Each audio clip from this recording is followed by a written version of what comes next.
Resogun first released on November 15th, 2013, a launch day game for the PS4, and in my opinion, this still to this day holds up as one of the best PS4 games of all time. I've been saying that really for like 12 or so years, but I genuinely mean it. I think Housemarque really hit their peak here. This is really where they started to take off, and I think this game is just fantastic. I remember getting the PS4. Day one, there was a little bit of a worry in my head if I would be able to get it day one, but I got it, and the launch day games were, kind of mixed. I'll always remember them. I'll remember the Resoguns, and Contrast, I think, is this kind of standout. Nothing too spectacular, but definitely has kind of an aura in and of its own. And then Killzone, right? Killzone Shadowfall. So to me, Resogun was just the game that really, really stood out and really grabbed me. So I want to look back at this game. No special, I guess, anniversary or anything. I guess it's like 11 and a half years old, at this point, getting to 12. But a game that I truly love. So let's talk a little bit about Housemarque first, right? So you have them doing like Super Stardust way back in like 96, Super Stardust HD, right? And that was linked with PlayStation. And then that's kind of where they really started to go. Super Stardust HD, Super Stardust Portable, Dead Nation. Dead Nation was the one that really put them on the map for me. I remember playing Dead Nation. I got it before the great PSN outage, of course, of 2011, where I believe they gave Dead Nation away for free afterwards, but I already played it. I think that game is really good. Very hard to obtain nowadays. There is a physical version of that game, but it's like $60, $70, $80. One day I will get it, though. And then you had other ones. Outland, to me, never really hit. Super Stardust Delta, of course, on PS Vita. And then we jumped to Resogun. So kind of hit or miss. They weren't, again, in my opinion, at their full stride, but they definitely made marks before you got to Resogun. And then after that, they freaking nailed it, right? Super Stardust Ultra. Alienation was kind of mixed to me, but Next Machina is a phenomenal game. Matterfall kind of mixed, and then Returnal was fantastic. So kind of back and forth, but the floor was raised, right? They definitely had a higher floor, and they had a massive ceiling at the time. So Resogun to me really stood out in the moment, okay, when you first pop it in. Remember, you're just getting the PS4. You're jumping into the next generation of hardware. And even nowadays, this game looks spectacular. I love the pixels. I love the explosions. And to me now, because I've played like 60 hours of this game, I've platinumed the game actually 3 times up until this point on different accounts and different platforms. I did it on Vita, I did it on PS4, and then I just did it again on a different account, I guess, on PS4. So it's so much like muscle memory to me now, and it's just a feel-good type of game. This is a game that's extremely challenging. This is a game that, at its core, especially right when it comes out. So nowadays, it's got all of the extras, it's got different modes, it's got different stuff you can do in it. I kind of congratulate them, right, for adding a decent amount to this game. Oh, and also remember, this game was on PS Plus at the time, so day one, I think Contrast was too. I bought Shadowfall, so that, comes in Amazon, whatever, that comes physically. But, Resogun and Contrast at the time were just free. And when I think of some of the greatest free games of all time, like PS Plus even, they've nailed it a few times. Resogun is probably top 2, and I would honestly put maybe Rocket League top 2. Rocket League, free on PlayStation, and then just became like an international hit, a worldwide hit even overnight. So, I mean, Resogun just kind of being a standout there as well. But this is a game that just feels so good to play and is relatively simple. I mean, there's literally, again, you think about it at the time, and even nowadays, like where it really hits its stride, it's 5 levels. It's 5 levels. You can play them individually, right? You can kind of pick and choose. You got your 3 ships. You can create your ships. And then, of course, you can play all 5 of them in a row. A lot of it is about getting scores, right? So, and even to this day, I looked back and I look at my original accounts, and I'm still in the top like 1 to 2,000 for a lot of these scores, for a lot of these just different runs, whether it's playing on Master or going through the whole thing on Veteran. Like, I'm pretty good. I would say, I don't know how many people played Resogun overall. I mean, I think a lot of people could have played Resogun, but, I feel like I'd be in the top couple thousand players of this game. It's just muscle memory. Like, it feels so great to go back in and just, and I always pick the middle ship, the one that kind of has just like 5 stats on everything, just flying around, going straight into enemies, but having the confidence that my, abilities or weapons are going to tear through them, so I can kind of just fly in straight lines.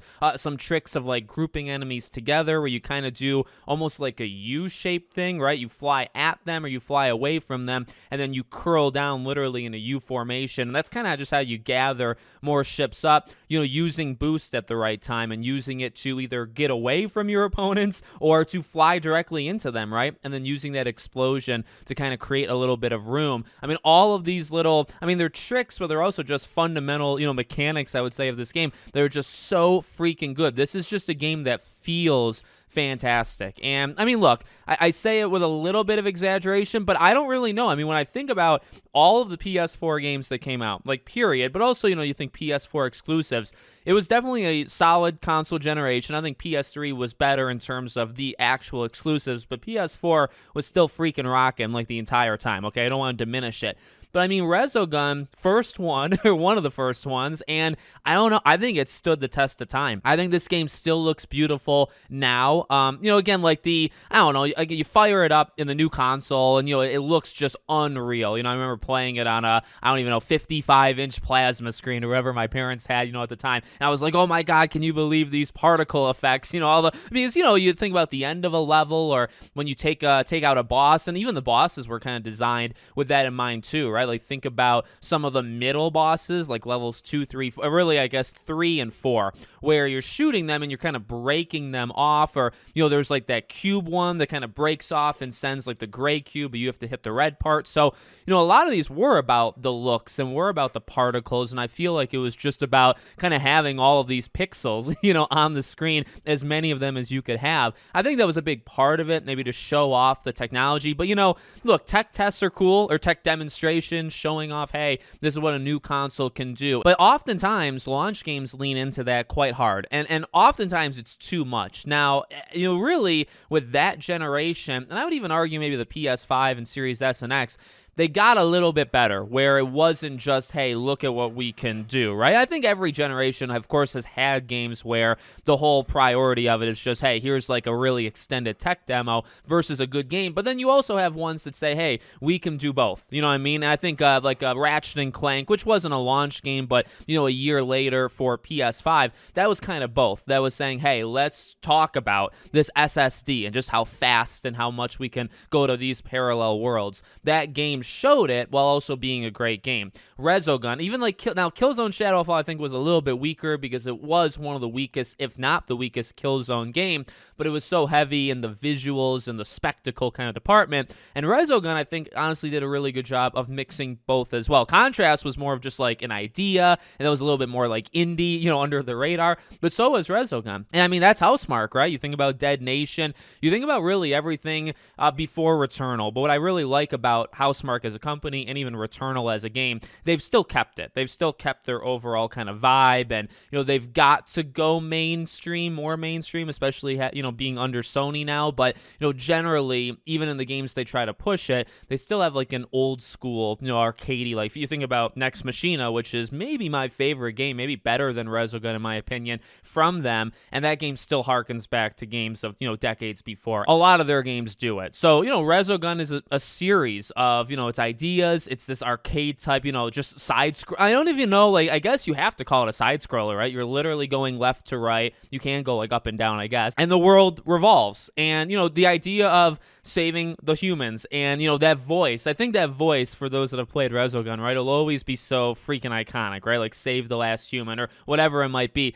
It's just programmed in my head just how great that sounds. Simplistic, right? You save all the humans. You're trying to keep the multiplier up, which of course is another kind of iconic line of that game. And you're just trying to get the highest score possible. And you're also just trying to survive. It's very animalistic, right? Going back in time because, man, on the harder difficulties and for this purpose, me, replaying it for probably like the 6th, 7th, 8th time, I didn't want to push myself too far. I'm also getting older. I don't want to admit if my reflexes are slowing down. I don't think they are though. But back in the day, back when this game first came out, like I said, I would really push myself and I would try to get some of these high scores. And master ranking or master difficulty is something that I really try to push myself on. Nowadays, when I replayed it for this, I just wanted to experience it again. I just kind of wanted to have some fun, but I also did it to platinum it again. And when you platinum platinum it, you only need the one trophy for master, and you only need to beat one level. So back in the day, I mean, I would push myself. I would try, I mean, I could go through on veteran, playing all 5 levels, generally without any problems. That 5th level is very difficult, and on veteran even, it's very, actually really, even on easy, it can be a little challenging, but definitely on like the hard difficulty of this game,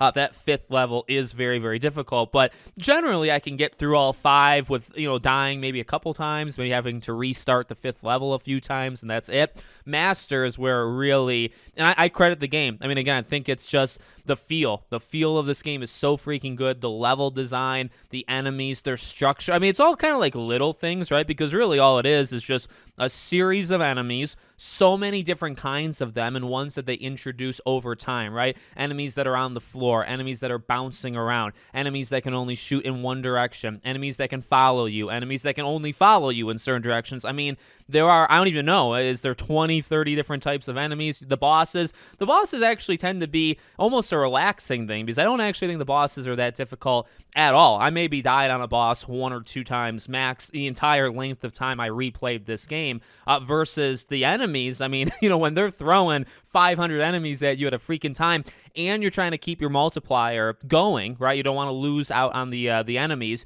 You're also trying to save the humans, and you're just trying to dodge obstacles. I mean, it gets chaotic. But again, that's something that, biasness, it's just like settling back into this awesome thing again, after years of being away, where, again, there's like that peripheral vision where it's like, well, I'm not even really focused. I do this naturally, and I just think it's so cool, and it really only happens with a few games. I can be moving left to right or right to left, and I'm not even looking behind me. Or sometimes I'm only looking behind me. I'm not even looking forward because I know what's going to happen. And it's just this, it's kind of this repetition. I feel like it's this arcade. I mean, really, if you grew up, and I did not, but I mean, I think if you grew up in like the arcade type vibe, of the gaming industry, this is probably a little bit more what it felt like, right? This kind of skill that maybe some of it's natural, some of it is like you really have to work at. And I had to work at. I wasn't always good at this game, but it's just this feeling of like, yeah, I have this peripheral vision without even really thinking about it. I can look in one direction if I feel like it.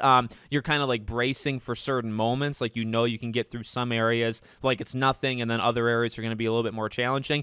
It's just an amazing feeling of a game. It really, I mean, I really don't know how to describe it. It's so unique. It's such a unique game in terms of its feel and in terms of what it's trying to do, but it's a game that I have an absolute blast with. It never gets old. Like, I guess the motivation isn't there as much because I'm not trying to go for high scores, and I don't think the high scores matter as much anymore. Who's playing Resogun in 2025 other than me? Maybe a couple people, but I don't think that many. So yeah, there's motivation that's not there anymore, but I can jump into this game literally whenever. I could play it monthly. I could play it, to be honest, and I've played this game so much. I've played about 60 hours. I've played it over, however many times, and again, platinuming it 3 times. I don't think I've played this game in at least 8 years. I think it's at least 8, maybe 9, maybe 10, but definitely 8 years since I've even touched this game. And again, it feels like going back to like an old friend and saying, oh, I remember how all of this stuff works, and just slipping in and having no problems whatsoever. It's incredible. It's such a unique, special game. So just wanted to, make a video, shout that out. And I don't know which one of these will go up first, but I made a video on my platinum journey. So that video will be live on the channel. Maybe it already is, maybe it will be, but I kind of have a part 2 to this where I go over the platinum run. So let me know what you guys think in the comments. Make sure, as always, you're subscribed to the channel, bell icon turn on, and I hope to see you all on the next one.